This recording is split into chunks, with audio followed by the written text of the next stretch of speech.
Sister Elizabeth Patterson. She's a loving wife and mother, teaches first grade at Minneapolis Public Schools, correct? Yes, that's correct. Okay, I just want to make sure nothing changed.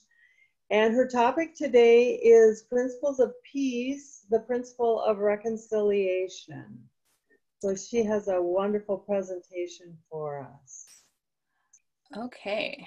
Thank you so much, Nadia. And thank you, Pastor Miller. That was very heartfelt and deeply moving and so much needed. I resonate with that to the core. So I've been asked to give this presentation. So here we go. And I hope that it can really help you to see that this is another avenue by which we can implement, like the pastor was saying, you know, we have to follow God's direction. So I believe that this is one avenue, one direction that we can apply in our lives to really help with what's going on internally within ourselves and within our community and our world. So I'm going to share my screen right now.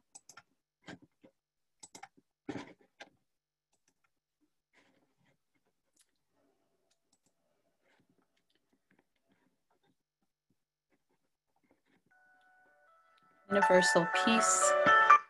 Turn it down a bit.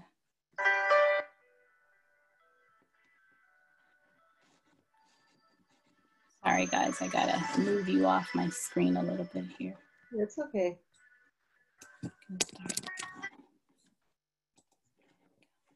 Try that again.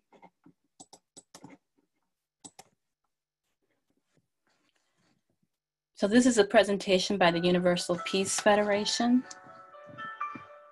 The fundamental principles of peace.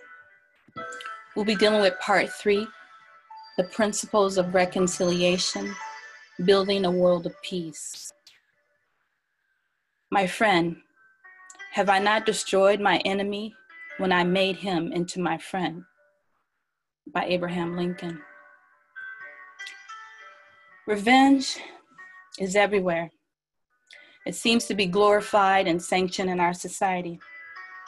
But what it actually reveals is that there's a deeper problem within the hearts and minds of men, as the pastor was sharing about earlier. Until we get to the core, which is within us, we're not going to be able to solve the problems that we see within ourselves, our families, and our community, and our nation, and our world. In Judaism, we hear, who takes vengeance or bears a grudge acts like one who, having cut one hand while handling a knife, avenges himself by stabbing the other hand. An eye for an eye makes the whole world blind. Mahatma Gandhi. Doing an injury puts you below your enemy. Revenging one makes you but even with him. Forgiving it sets you above him. Benjamin Franklin. Love is the only force capable of transforming an enemy into a friend. Jesus tells us, I say to you, love your enemies and pray for those who curse you. Do good to those who hate you and pray for those who persecute you, so that you may be sons of your Father in heaven.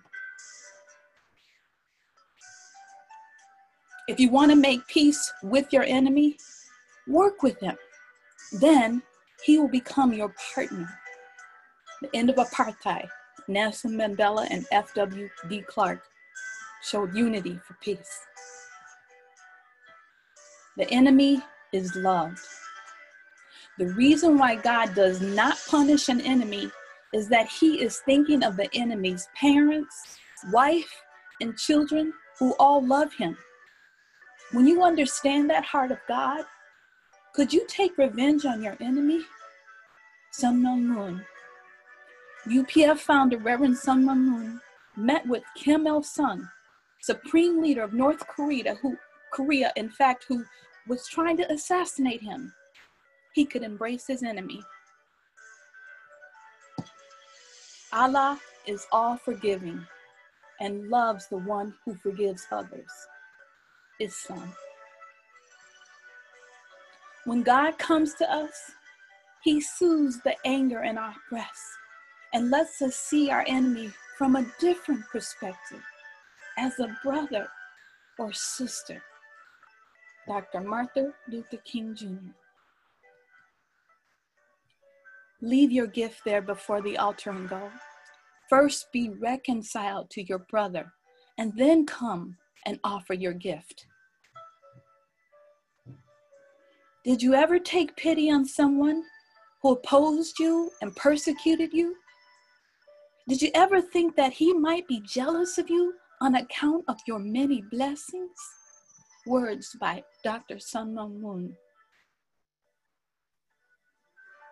It is not forgive and forget as if nothing wrong had ever happened, but forgive and go forward, building on the mistakes of the past and the energy generated by reconciliation to create a new future. Alan Patton, an anti-apartheid activist. So what are we to do?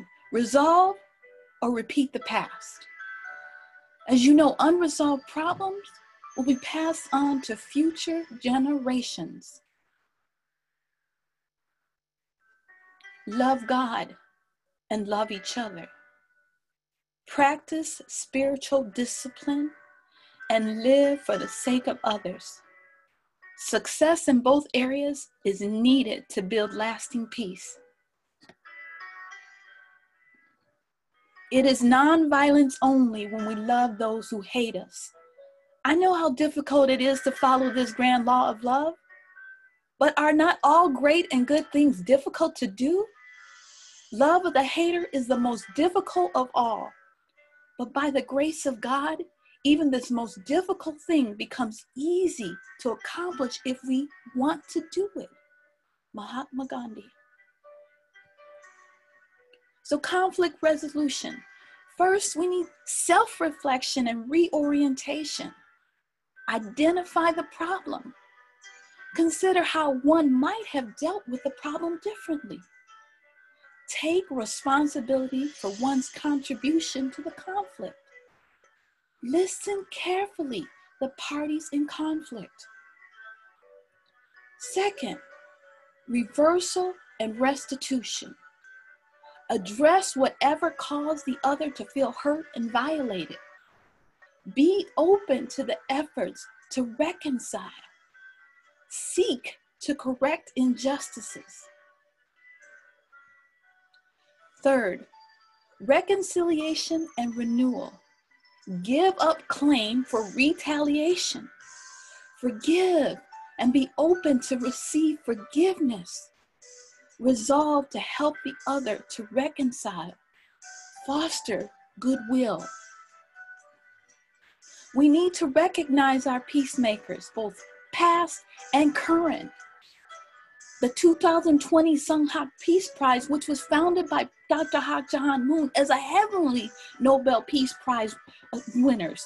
We have Monid Ayanam.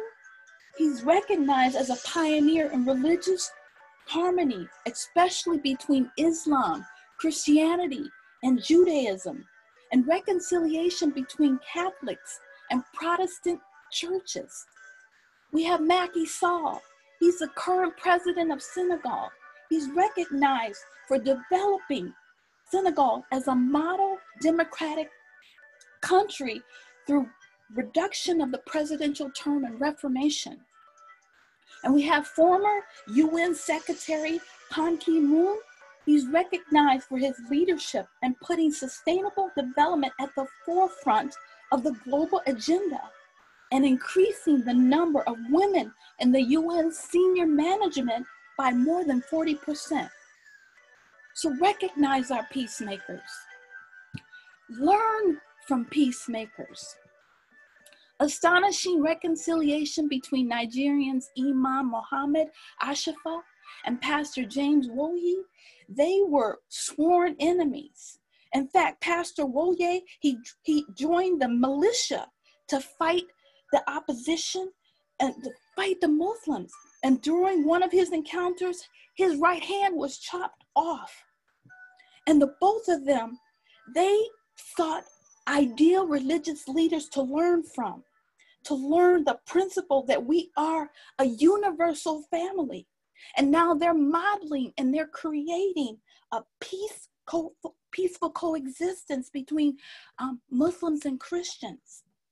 And they are the best of friends.